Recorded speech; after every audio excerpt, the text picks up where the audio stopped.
Ke informasi yang pertama. Proses naturalisasi pemain tim nasional Indonesia semakin gencar dilakukan oleh PSSI selama era kepelatihan Sintayong. Kini nama-nama baru kembali muncul untuk selanjutnya dinaturalisasi. Ada dua pertanyaan, soal naturalisasi dan kedua soal peluang dengan Gini. Jadi begini, kalau saya naturalisasi itu sama dengan pemalas. Pemalas. Kenapa? Karena PSSI tidak membangun pemain-pemain lokal. Dan pemain-pemain lokal ini ketemu pelatih Sintayong. Semua pemain Korea yang ada di dunia ini, dia ngandelin fisik.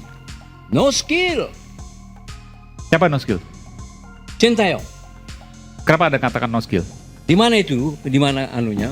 Kalau mau berdiri boleh loh, silakan. Enggak, anak-anak ini selalu lihat bola, tidak lihat orang yang bergerak. Golnya dari situ semua itu. Kenapa Sintayong tidak latih itu? Satu. Kedua, Jordi Ahmad, Klopp, siapa lagi Bagot. Itu pemain naturalisasi dari mana? Itu asal comot. Itu tidak lebih amat dari pemain-pemain lokal. Dia harusnya lebih menunjukkan skillnya. Karena saya ini dibesarkan oleh Will Curver, pelatih terbaik di dunia untuk skill individu. Jadi bukan saya tidak setuju naturalisasi ini. Naturalisasi ini mesti asal jangan comot, asal jangan pemain-pemain entah kelas berapa. Nggak, ini harus jelasin. Asal comot itu maksudnya apa? Bukannya Asal mereka ambil banyak, saja, bukan saja. mereka banyak juga kemudian memberikan transfer skill, lokomotif bukan, dan lain sebagainya. Bukan, dia ini sekarang banyak yang dari Belanda sana. Iya, Kan? iya. Jadi nggak tahu kita divisi berapa, 3, 4, 5, 6 pemain yang udah top mana mau main ke sini, ya kan? Pak Jokowi punya uang. Kenapa tidak panggil Guardiola? Kenapa dulu kenapa kami itu dapat pelatih yang terbaik di dunia? Will Curver itu, Ratu Juliana yang panggil dia untuk melatih Indonesia. Dideketin lagi, Pak. Ratu Juliana yang panggil dia untuk Indonesia. Ya. Jadi pemain kita ini tidak pintar. Sin hanya parkir bus. Perhatiin dia main parkir bus. Parkir bus maksudnya? 11 pemain kita berdiri di situ semua. Oke. Rakyat Indonesia tuh minta juara. Kalau kita benahi liganya butuh 6 tahun, bos. Kalau lu mau semifinal kayak Olimpiade sekarang butuh 6 tahun lagi baru mau. Dan mustahil dengan menggunakan hanya Indonesia saja. Sebentar, belum selesai. Saya nggak mau kesana Rinya. Artinya mau nggak mau kita cari nih pemain-pemain dari seluruh Indonesia dikumpulkan. Nggak cukup. Karena kita butuh 150 pemain. Pak Eri lihat nggak cukup nih 150 pemain. Di mana nyarinya? FIFA memberikan ruang bagi kita. Bahwa kalau dia berdarah Indonesia, boleh Anda jadikan pemain timnas Anda. Ya kita carilah para yang dulu pernah menjajah kita kan. Kembali kita balik. Dulu kita dijajah, kita balik jajah mereka. Kalau dulu dia cari rempah-rempah ke kita, sekarang kita cari manusia-manusianya. Kita ambilin tuh darah-darah Indonesia. Ya, tapi apapun mau kalah menang, saya tetap merasa bahwa tim ini adalah this is the winning team. This is absolutely The winning team. the best performance team dari berapa tahun, puluhan tahun terakhir yang kita punya. Ya. Jadi kalau ada orang yang bayangin coach, gue nggak nyindir siapapun ya. Timnas menang, dia nggak happy gitu mukanya. I don't get it. Don't get it. I Don't get it. don't Lu get boleh it. berbeda dengan STY, berbeda dengan Erik, berbeda dengan Koci, Yeah, tapi yeah. this is our national team. This is our national team dan kalau kita lihat ini kan setelah pemilu. Jadi berpihak ke siapa sebenarnya? Pemilu itu penuh dengan hujatan, hoax, fitnah dan Sorry lah ya. lain-lain. Sepak bola ini U23 loh. Mengembalikan menyatukan kan pemersatu masyarakat bangsa. Indonesia dengan 275 Gila, 80 stadion juta penuh dengan Ya. orang Indonesia. Gila Semua itu. stadion benar-benar menyatukan. Kok ada orang yang Nobar di memecah mana-mana. belah yang Ya. nggak suka kalau kita berjadi Ya. bersatu? Nggak masuk akal untuk gue. Koji, mungkin lu Tapi kita tidak perlu takut menghadapi siapapun, termasuk dengan Gini ya. Ini adalah kesempatan terakhir buat kita berjuang setelah kita lolos ke semifinal, gagal mendapatkan itu untuk melaju ke final karena dihentikan oleh Uzbekistan. Kita berusaha lagi dalam perebutan tempat ketiga melawan Irak. Kita gagal lagi, kalah lawan Irak dengan 1-2 karena sebelumnya kita kalah dari Uzbek kan dengan 0-2. Dan inilah upaya kita. karena peringkat keempat masih punya harapan untuk bisa bertarung melawan peringkat keempat wakil dari Afrika. Dalam hal ini Guinea, setelah Guinea kalah di perebutan tempat ketiga melawan Mali lewat adu penalti setelah bermain imbang 0-0, mereka sangat menyakitkan kalah dengan 3-4 dari Mali. Di semifinal mereka juga bertarung sama seperti kita. Ketika melawan Uzbek, mereka bermain dengan Mesir dan mereka juga kalah ya dengan 1-0 lawan Mesir, walaupun dari segi permainan, ball position dan statistik mereka itu lebih unggul dari Mesir. Tapi akhirnya mereka harus ya meratapi kekalahan hanya untuk merebutkan tempat ketiga dan kalah lagi dari Mali. Sekarang mereka berambisi untuk bisa ke Olimpiade, sama seperti kita juga. Kalau kita kan terakhir tahun 56 di Melbourne, mereka juga terakhir tahun 68 untuk ikut Olimpiade. Sama-sama ini punya tekad. Sebelum lebih lanjut, jangan lupa klik tombol jempolnya, karena jempol kalian adalah bukti kalian cinta Timnas Indonesia.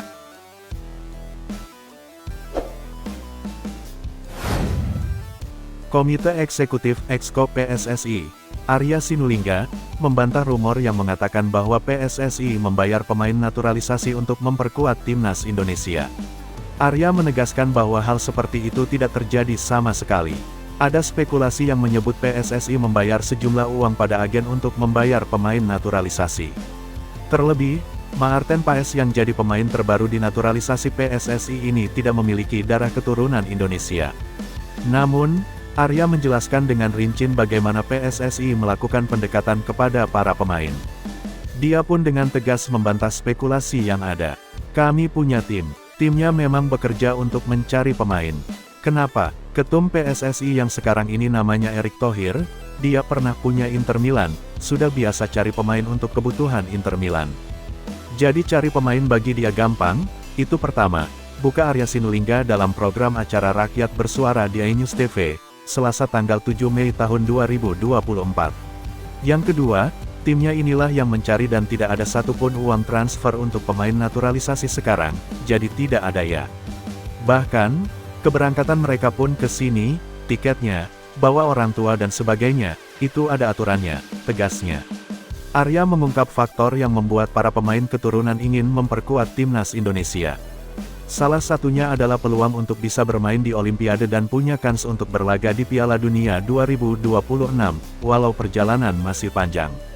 Nah, kenapa mereka mau dinaturalisasi? Yang pertama, mereka lihat peluang Indonesia. Makin kesini kita makin laku. Sekarang mau masuk Olimpiade, mereka kalau masuk ke Timnas Belanda, belum tentu bisa masuk, iya kan? Tutur Arya, kan persaingannya terlalu ketat, di Belanda itu tidak hanya 22 pemain jagoan, tapi pemain timnasnya 22. Bisa 100, 1500, enggak jauh beda kesetaraannya. Nah, mereka untuk bertarung ke timnasnya kan berat, ini ada peluang untuk bisa juga. Itu juga satu kesempatan bagi mereka ada peluang. Ini dari sisi karir ya, jelas Arya. Dari sisi yang lain yaitu, karena dia punya darah Indonesia. Jadi banyak, tidak hanya satu faktor. Faktor kebangsaannya ada faktor opportunity untuk kesempatan. Misalnya seperti ini, Rafael tuh masih muda, bisa enggak dia masuk tim Olimpiade Belanda? Sekarang bisa enggak, makin banyak enggak pemain naturalisasi yang pengen masuk Indonesia. Makin banyak, ini memang Indonesia makin menarik, sambung Arya. Ya, PSSI memang cukup gencar melakukan proyek naturalisasi. Semua itu dilakukan agar Timnas Indonesia bisa terbang lebih tinggi hingga level dunia. Sejauh ini, sudah ada banyak pemain keturunan yang memperkuat skuad Garuda. Di antaranya, ada Jordi Amat, Tom Haye, Jay Izes, Ivar Jenner, Sain Patinama, Sandy Walsh, Justin Hubner, Rafael Struijk, Ragnar Oratmangun, Nathan Chuaon, dan yang terbaru Maarten Paes. Kehadiran mereka tentunya membuat Timnas Indonesia kini makin tangguh. Di sisi lain, sesaat setelah tiba di Prancis, Sintayong dan para pemain Timnas Indonesia U23 kembali dikejutkan oleh sambutan para fans. Kebanyakan dari mereka yang hadir adalah orang Indonesia yang kebetulan berada di Paris. Lalu bagaimana reaksi Sintayong dan para pemainnya? Berikut ini ulasannya. Jangan pernah ragukan loyalitas supporter Indonesia, di mana mereka akan selalu ada untuk memberikan dukungan. Entah dukungan langsung maupun melalui layar televisi, kata Sintayong. Untuk dukungan langsung fans Indonesia juga dikenal sangat meriah, contohnya yang terjadi di ajang Piala Asia U23 yang lalu saat fans Indonesia memadati stadion-stadion di Qatar. Setiap timnas Indonesia bermain selalu menjadi jumlah penonton terbanyak. Tentu itu adalah sebuah bukti jika fans Indonesia itu ada di mana-mana dan selalu mengikuti dimanapun timnas Garuda bermain. Kini perjuangan timnas Indonesia di ajang Piala Asia U23 telah usai. Meski demikian para pemain tidak langsung kembali ke Indonesia melainkan menuju ke Paris. Alasan pergi ke Paris adalah untuk melakoni babak playoff Olimpiade Paris 2024. Di mana babak tersebut harus dijalani timnas Indonesia U23 karena mereka menjadi juara keempat Piala Asia U23, sebuah posisi yang mengharuskan timnas bertemu dengan perwakilan Afrika U23 yakni Guinea U23. Demi menjalani persiapan yang lebih matang, skuad timnas Indonesia U23 langsung ke Prancis. Namun sayang ada pemain inti andalan Sintayong yang belum bisa dipastikan ikut. Dia adalah Justin Hubner yang kembali ke klubnya. Sebagai pengganti Hubner, Sintayong kemudian memanggil Alfeandra Dewangga. Selain Dewangga, pelatih asal Korea Selatan itu juga mencoba memanggil Elkan Bagot yang saat ini telah menyelesaikan masa peminjaman di Bristol Rovers. Skuad timnas Indonesia U23 tiba dan disambut fans di Paris. Skuad Garuda Muda akhirnya tiba di Paris.